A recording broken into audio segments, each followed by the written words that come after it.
So our first rule for a normalized table will be that every row has the same number of columns.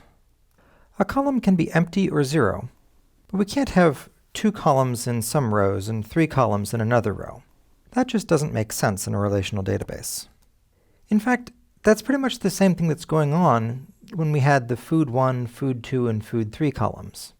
If you have 2 values with the same meaning for a given key, they're going to need to end up in separate rows, like this.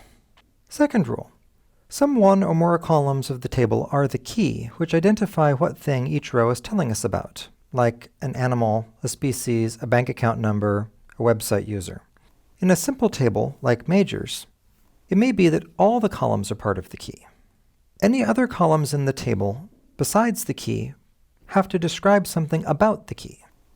In any row, the key provides the topic of the sentence that the rest of the row says something about. Rule 3. In a normalized table, the non-key columns describe the key. They don't describe other non-key columns.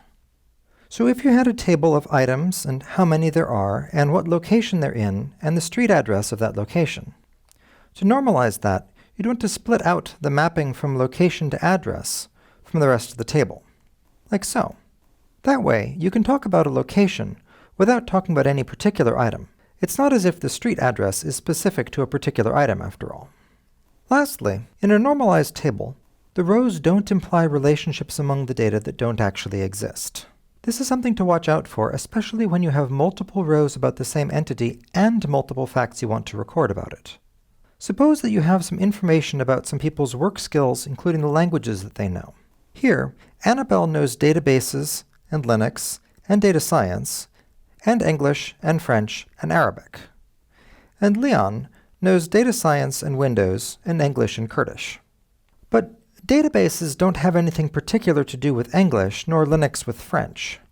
But these rows make it look like they do. They make it look like Annabelle's Linux skill has something to do with her French language ability, and that's almost certainly wrong.